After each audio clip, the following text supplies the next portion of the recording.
When you see a family who hadn't made arrangements or a family who has, it's a big difference, because a lot of times with a family who has not made pre-arrangements, it's a lot of confusion with the family. When my dad died, we were all in shock. It was very sudden, and there was no planning. And so we had to guess at what he wanted, and decisions were made based on emotion. I think that sometimes it's just something that the average person doesn't think about. My mother and I had never had the conversation as far as what her wishes were, as far as if she had made arrangements for payment in advance.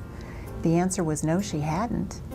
And so on one of the worst days of my life, I was out getting a loan to pay for her funeral. It was her wishes, and we followed her wishes to the T.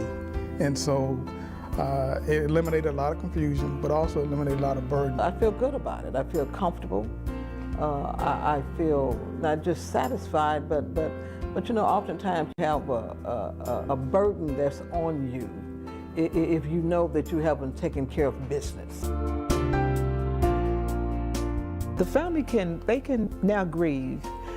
They don't have to worry about what if, or did we do the right thing? Did we make the right decision? And you know, a death in the family can certainly bring out the best in people. It could bring out the worst, and it can do both on the same day. If there are any issues between family members, death and dying does not bring out the best dynamics. It's so easy for brothers and sisters, for instance, to feel that mom or dad would certainly not have wanted something, or would have definitely wanted something.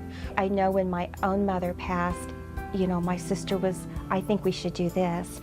And, you know, I was like, I think we need to do that. And the boys were, well, don't you think we should do the other thing?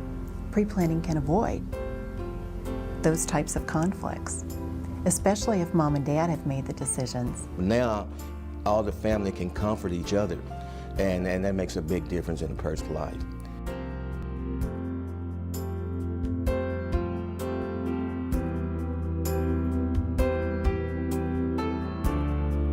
After the process is over with, what I've gotten is say, oh, that wasn't as difficult as I thought it would be, or you made that easy. Personally, I felt it was such an easy experience for myself, and actually it was a happy experience for me. The greatest gift that a child can give back to a parent, or even a spouse to another spouse, is having that conversation.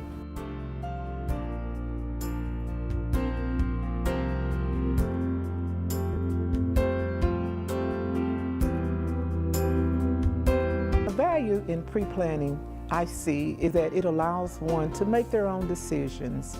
Oftentimes what happens, the family is not only struggling with what to do, but also the family is struggling over, Diane wants this, Diane would want this, Diane would want that. But in what this does is certainly resolve all those questions so they might move forward.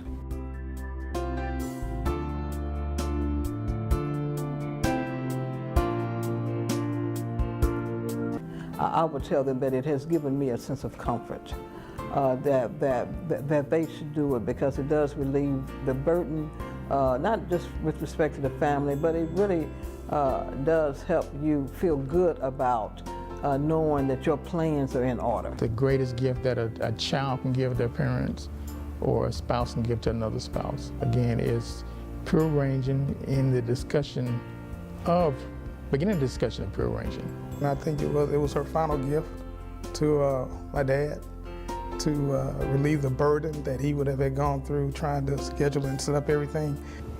The most unselfish gift that someone can give to their family is to plan in advance. Because what you're saying to your loved one is, I love you so much that I don't want you to go through this, that I want to relieve some of this burden, some of the tension and stress, and this is what I can do for you. Probably the last best gift you can give your children is a prearranged funeral.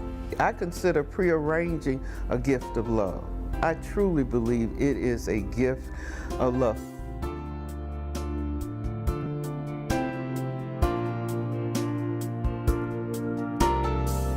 at a very young age. I know what it's like, and I know what I went through. Financially, I was prepared, but emotionally, I wasn't.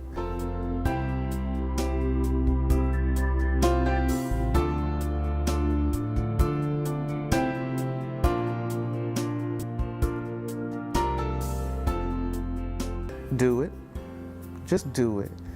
Pick up the phone, call someone, go to a funeral home, talk with someone, talk to the children. And I know it's difficult. Children do not like to think about the loss of their parents, but sometimes parents have to take the lead and have that conversation. It's inevitable.